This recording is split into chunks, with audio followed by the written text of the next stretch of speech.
You both have said some pretty nasty things about Bitcoin recently. Which one of you hates Bitcoin more? Well, that would. I set a high standard. I don't know whether Jamie can top me or not. I don't want to be the Bitcoin spokesman. Just beware. Bitcoin is dead. Bitcoin is just a silly idea. It clearly can't possibly work. It won't scale. It will fail. It has failed. It is dead. The true innovation at the heart of this technology, the blockchain, is the technology that matters. And this technology will create new opportunities in fintech for banking and financial services companies across the world, even while Bitcoin won't be able to succeed further. Blockchain is a joke. Blockchain doesn't actually work. Bitcoin is the only thing that matters. Bitcoin will completely change banking. It will make banking obsolete. All central banks will be destroyed in the path of Bitcoin. And within just a decade, every currency in the world will be dominated by Bitcoin. Both of these positions are ridiculous, simple-minded, puerile, and fundamentally wrong. For every complex question, there is one very simple solution, and it is wrong. This is a very nuanced space. It is a space that is brand new. It is a space that has existed for only 7 years. And yes, it does represent something truly revolutionary, a fundamental change in our understanding of trust, a change in the way we organize authority and trust from hierarchical systems to network-centric flat systems, a reimagining of what it means to have currency, how currency derives its value, a new system for disintermediating intermediaries, a rebalancing of world affairs. All of these things are true. But we don't really know how this is going to play out, which is the most exciting part of my job. Bitcoin is one of the few spaces and one of the few experiences I've ever had in my life where I feel that I am sitting on the front rows of history, observing history in the making. History is not the past. History is how we change the present to affect the future, and we are doing this right now worldwide. And by we, I don't just mean Bitcoin. I mean the much broader space. So, before we go to a very simplistic answer, what is called in some spaces Bitcoin maximalism, or to the opposite extreme, where we discount Bitcoin as an unruly, ragtag, anarcho-capitalist dream that is silly on its face, and clearly serious people, scientists, people with PhDs have said that this will soon die. Before we go to these extreme two positions, we really need to understand the nuance. What is Bitcoin? What is the blockchain? What do these things have at their very core that gives them the characteristics they have? How do you tell them apart? What are the differences between the systems? And what applications do they have? And so my goal today is to really try to answer these questions. So what is Bitcoin? Bitcoin is the first blockchain. Bitcoin is the largest open global blockchain that exists today. Bitcoin is the first borderless, transnational, open system of access for financial payments and trust that enables innovation without permission, with high resistance to censorship, coercion, and geopolitical manipulation. Bitcoin is a mathematical proof system that is fundamentally neutral to participants. It exhibits a principle that on the internet we call net neutrality and brings that to finance, which of course terrifies people. Finance without concern for source, destination, or amount. Neutral routing of transactions, equal for everyone. That idea is terrifying. Where does authority come from? Where does trust come from? It's almost as if suddenly we no longer pay attention to the New York Times, and instead anyone can publish their opinion without an editor. What will the world come to? What the internet did for communication, Bitcoin is doing for finance. It is introducing a fundamentally different, network-centric and flat system that allows us to do transactions without recourse to authority or intermediaries, and that derives trust from the collaboration and computation of thousands of nodes. It uses a blockchain. Blockchain is one of several components that make Bitcoin work. And if you focus too much on blockchain, you may miss the point. What is the most important technology of the internet? What is the really important invention that makes the internet work? TCP/IP? Packet switching? TLS? But to take the internet and consider it only as a packet switching network means that the internet and an intranet, the internet and your local area network, are equivalent. Are they? Really?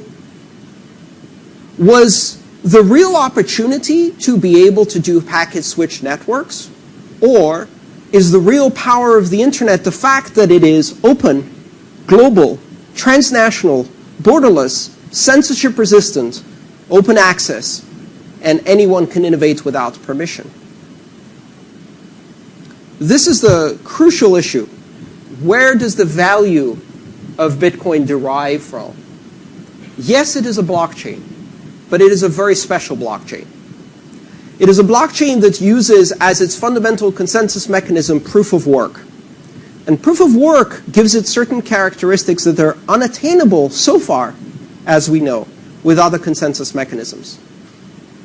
Bitcoin is fundamentally open, borderless, transactional, transnational, censorship resistant, etc., etc., etc. All of these characteristics. They are both what it is and what makes it powerful. And ironically, they are also the things that most critics of Bitcoin point to as its greatest weaknesses. It cannot be allowed to exist if it is borderless and open to access. If it has no ability to be controlled, it cannot be allowed to exist. And yet, it exists. Bitcoin forgot to ask for permission. So, out of this experiment, this grand experiment that has lasted 7 years, we now have this really disruptive force that is forcing us to reimagine what it means to do a payments network.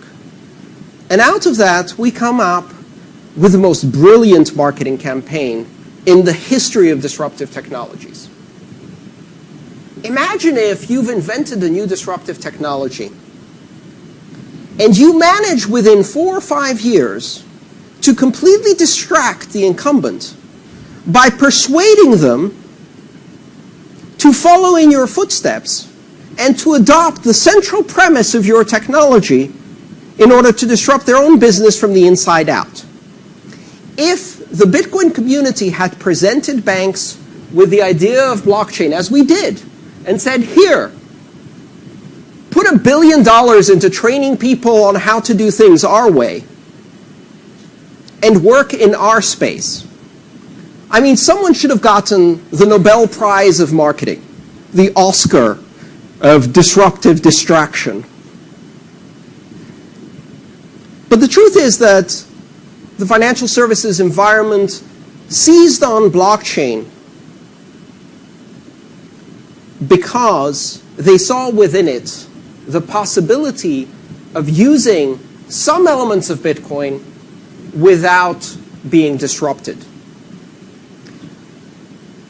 But blockchain is not the only thing that makes Bitcoin tick. And so in this effort, we see many similarities to the early internet. In the early days of the internet, when companies saw the internet and they saw that it had no editorial control, no centralized security mechanism, no barriers to access, this represented a terrifying departure from the model of IT. And so as a result, most companies resisted. They built intranets using TCP/IP, and they put heavy firewalls all around to separate those intranets, keep them controlled, give them editorial access and control, and tame the system. They ended up with these islands of stagnant innovation that gradually became less and less secure. And then we had the second wave of the internet, where many of the most effective disruptive companies in the space took their internal IT infrastructure, turned it inside out, faced the world, put everything on the internet, and fully harnessed the collaborative potential of keeping an open, accessible system. We no longer live in a world of Oracle and IBM. We no longer live in a world of dominance through enterprise computing and enterprise software. Apple is driving your IT faster than Oracle. Your systems are inside out or they are stagnant. Collaboration is the name of the game. The most robust and secure systems are the ones that are on the internet, subject to attack every single day, subject to competitive disruption every single day, and through that process they become robust. Ironic that 15, 20 years later, we're repeating this conversation with a blockchain. So the question is, if TCP/IP isn't the magic sauce, but the really interesting thing is the open access collaborative global network, does that mean that intranets are useless? Does that mean that TCP/IP on your LAN or your data center has no value? Of course not. These are still very powerful technologies. These are still very useful models of adopting. However, the best thing you can do with an intranet is interconnect it to other intranets. And for that you need the internet. Bitcoin is the intranet of money. Bitcoin is the de facto money of the internet. Does that mean that Bitcoin will always be the internet of money? No. Does that mean that Bitcoin will always be the de facto money of the internet? No. What is special about Bitcoin is that it represents the open blockchain. The blockchain that offers anonymity, censorship resistance, open access, and innovation without permission. That engine creates an explosion of innovative potential. It connects the vast number of underbanked, unbanked people around the world, some 4 billion people who could become connected through a simple Android phone or even a simple Nokia text messaging phone to the global financial network. The open blockchain will change this world. And today, there is one open blockchain that matters, and that is Bitcoin. I can't predict that it will always be the only open blockchain that matters, or the dominant one. Why? Because it's not the best. But in technology, very often, best is not what wins. TCP/IP wasn't the best. In fact, we now realize it had fundamental problems in scaling, in addressing, in routing technology, and many other things. And yet, TCP/IP was good enough at scale with network effect so fast that it became irreplaceable. In fact, it has now become unupgradable. TCP/IP is so embedded into global networking that it resists its upgrades to IPv6 and has resisted its own upgrade for almost 20 years. IPv6 is coming. IPv6 has been coming since 1995. Any day now. But clearly, IPv4 is dead. And the internet can't possibly scale beyond Usenet, can't possibly scale beyond email, can't possibly scale beyond attachments, can't possibly scale to voice, can't possibly scale to video, can't possibly scale to HD video, can't possibly scale to Oculus VR 3D 4K capabilities. Of course it can't. It doesn't for a while. until it does, and then we shift the goal of what scaling means. And Bitcoin can't scale to Visa until it does. Bitcoin can't scale to a global transactional network until it does. But I can tell you what Bitcoin can scale to. Bitcoin can scale to a $7 to $10 billion secure transnational network that remains up and running 24 hours a day, 365 days, for 7 years running without a single successful attack against the core protocol. Not because there have been no attempts, but because Bitcoin has been under attack from day one, 24 hours a day, by some of the most sophisticated adversaries the world has seen. Why? Because Bitcoin has a $7 billion security bounty for breaking it. It is a system that is on the internet and lives right there in the dirt, in the war zone of internet security. And it survives. And as it survives, it gets stronger every day.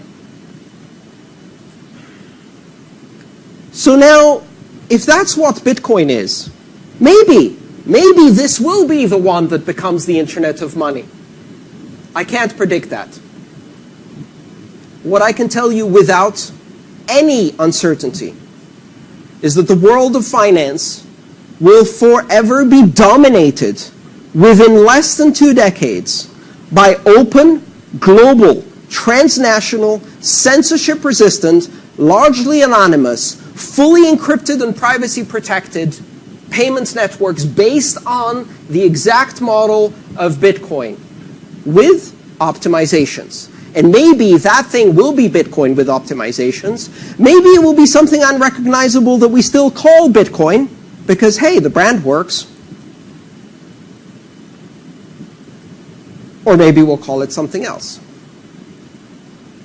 I remember how, when I was in IT, people kept telling me that Ethernet would not scale beyond 1 megabit, 10 megabits, 100 megabits, 1 gigabit.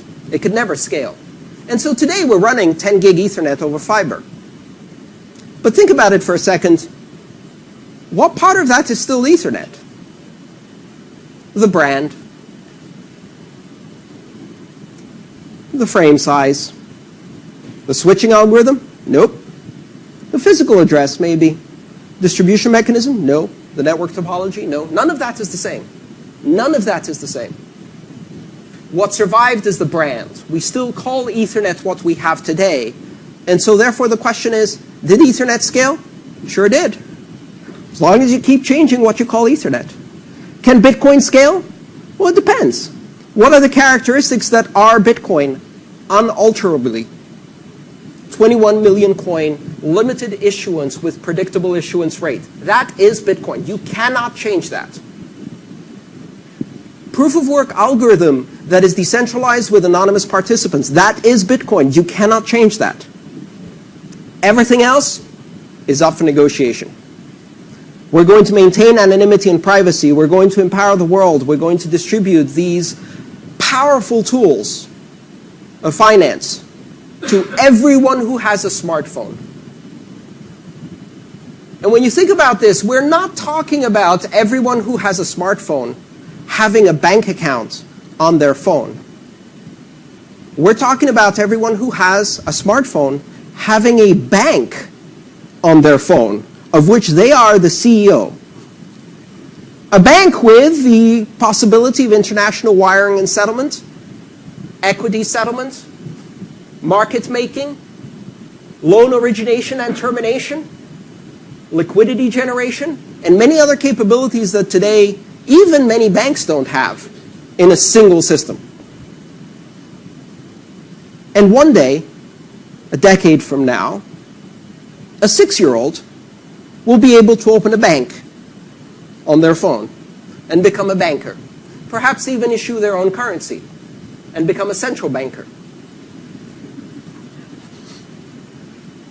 That sounds insane.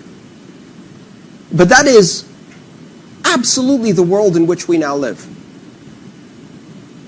The possibility of any individual on this planet issuing an unforgeable, global, secure, instantaneous currency is now within the reach of anyone. The recipe exists. Will it be Bitcoin or will it be something else? I don't know. But it will be an open, global, private, censorship-resistant, transactional and transnational network. And so then the question becomes, what are we going to do with blockchain? And what's going to happen to the banks? Well, some of the banks will adapt. And blockchain will have some very interesting applications. Blockchain has certain useful characteristics. As a technology, blockchain in general is not an answer. If you say, I have a blockchain, what that prompts me to do is start asking you questions. It opens many questions. For example, what is the consensus algorithm? What is the control structure and governance structure?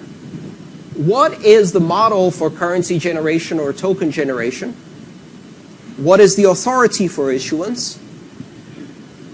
And what are the characteristics for security? And so if you start asking those questions, you can decide, okay, what type of blockchain is this? Is it open? Is it closed? Does it use proof of work? Or does it use a different consensus algorithm? Are we talking about a proof of authority, signing instead of mining, centralized network that is a consensus consortium between 5 or 6 banks, for example, with a closed permission-based access for specific participants? Maybe that's what we're talking about. But when you're talking about that, you need to understand what are the limitations of that technology. What does it do and what does it not do? Just because it's blockchain doesn't mean it will do everything that you think it will do.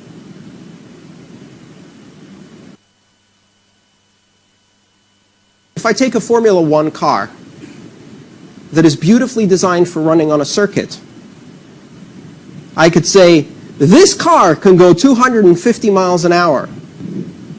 Fantastic. On what road? Because if I take it into downtown Milan, my average speed will be 15 miles an hour because of traffic. And if for what miraculous reason the road ahead of me opened up and I tried to hit 250, the car would disintegrate because of the road surface condition. And so just because it's a powerful vehicle doesn't mean that if you put it in a different context, it can operate.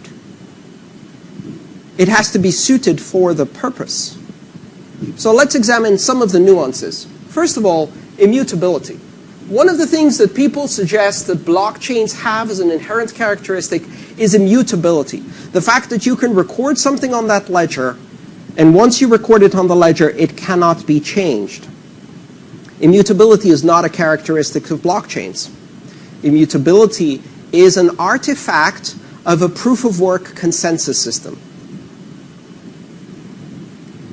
The blockchain, the open blockchain, Bitcoin, has immutability because even if you control 100% of the mining power, you cannot recreate an alternative version of history by rewriting the blockchain without presenting valid proof of work that needs to be computed.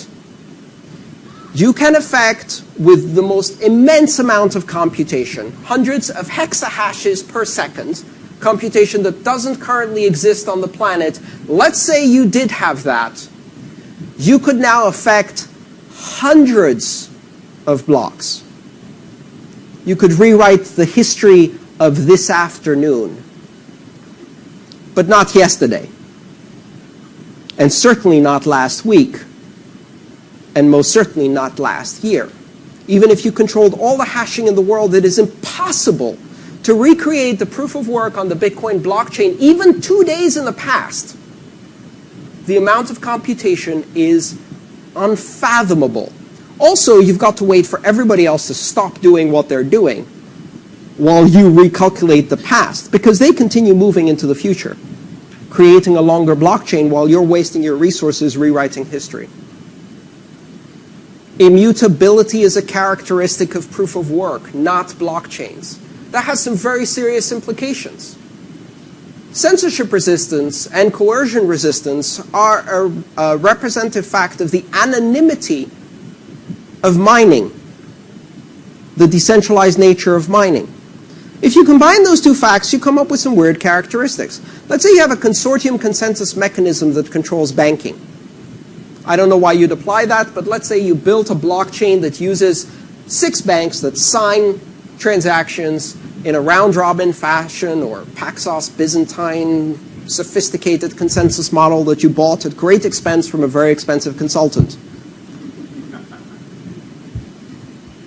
What happens when you are served with a judicial order to rewrite the history of the last year and make the balance of the bank account of WikiLeaks go to 0? What happens if you're not served with a judicial order, but simply blackmailed through market pressure by a regulator to do that? Not that that would ever happen. I mean, in a democracy, we don't just cut off the finances of WikiLeaks without any judicial process, do we? So the problem is that you can actually coerce the participants in the system to rewrite the financial history of transactions. That represents a moral hazard of extreme proportions. The next question is, why would you use such a thing for a settlement system? And this is something that mystifies me. Okay.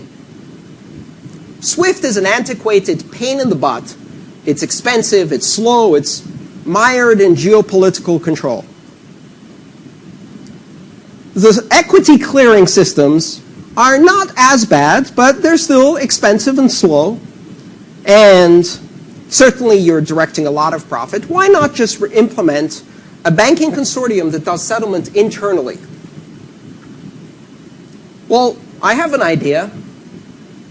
You know, one of the things about having a centralized clearinghouse, apart from the fact that they have maximum transactional efficiency, they can operate at billions of transactions per second, no problem, right? And a blockchain really can't replicate that level of efficiency. There's no way you can do it. Physically, it is impossible. But let's say you get around that. So what you're saying is you're going to replace a party that has no fiduciary interest in the equities that they're clearing, in the instruments that they're clearing, that is not a market maker and participant in this market, that is completely independent by design, and that gives you a guarantee of neutrality through separation of concerns and duties. With a consortium of 5 banks that they themselves are market participants, market makers, and have enormous conflict of interest. So, until now, at least, the brokerage game is gamed. Front running, algorithmic trading, dark pools. The futures game is rigged. The foreign exchange game is rigged. But at least the settlement game isn't. So you're going to give that to a consortium of banks to do without any oversight? And you're going to do this with a blockchain that has what? Full encryption? Complete anonymity? Well, that's a double-edged sword. But if you make it fully transparent, then the first time Anonymous gets into that market and leaks that blockchain, oh, wow. Forget Panama Papers. This is Panama terabytes. Every transaction ever made. I would love to see the black budgets of some governments come out when the blockchain leaks. And how do you protect the keys? How do you protect the keys that are used to sign this consensus algorithm? You're creating an enormous concentration of risk there from a security perspective, because if those keys are stolen, even just as a denial of service attack, they will lead to disastrous consequences. But that's okay, right? Because banks know how to keep information secret. Oh wait, not even the NSA can do that. There is no system in the world that we can design that can keep secret information secret forever. Bitcoin's answer is to decentralize the power so massively, or as much as possible, that there is no place to press the button, to pull the lever, to exert control, to force the system.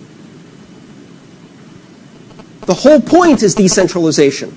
Now, blockchains can effectively decentralize big parts of the financial system. They will absolutely generate cost savings for banks. They will affect the margins. They will increase efficiency. like intranets. They will be very useful tools. In fact, I think you should implement an overlay blockchain on top of Bitcoin for settlement and replace SWIFT swiftly. But in the end, it doesn't matter. I'm not critical of blockchains because I am morally or ideologically opposed to banks continuing to do business. I think banks have bigger problems than Bitcoin. I have some questions about the practicability and applicability of blockchains without proof of work, blockchains without decentralization, blockchains that are closed and not open to access, and blockchains that don't have permissionless innovation. I don't think those things really deliver on the promise. But more importantly, in the end, I don't care. I really don't care. I'm not interested in the 1% marginal decrease in cost of a settlement platform for interbank this, that, or the other. I don't care. 4 billion people are underbanked. And with an open blockchain, we can change that. And that's the team I'm on. Thank you.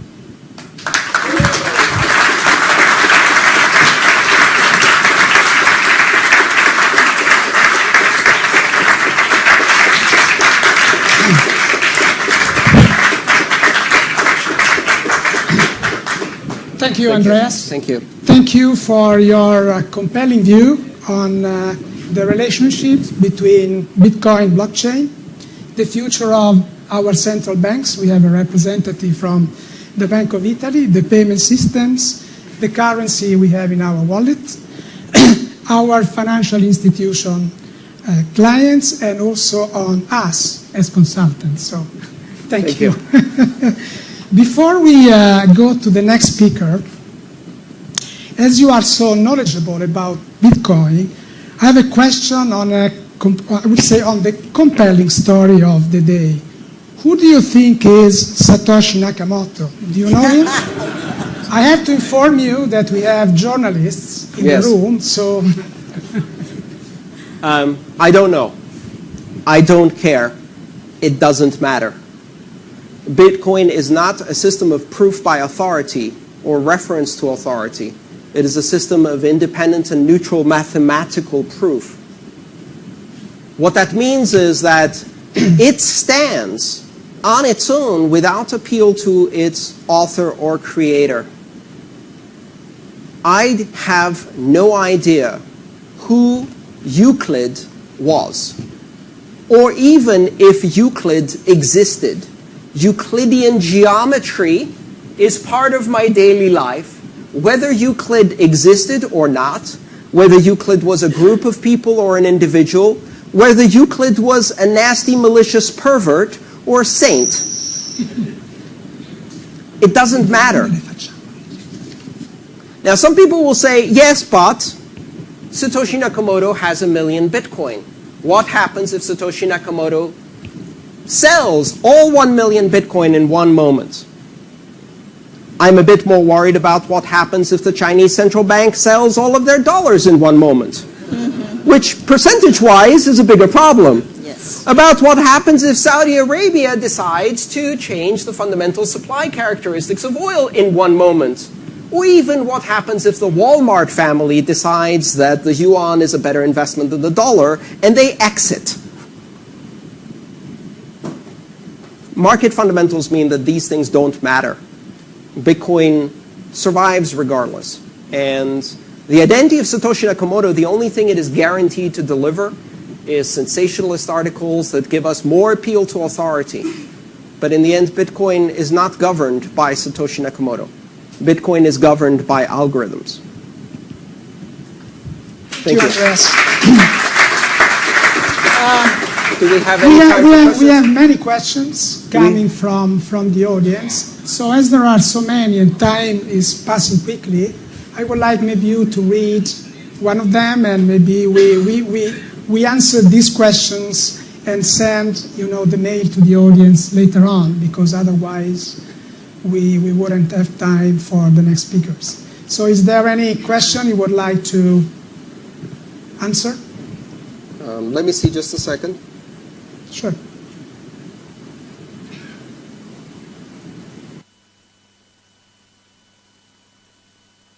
Are coming continuously, so I think will the success of blockchain be defined by a push factor from the market or a pull factor from the audience as is happening now?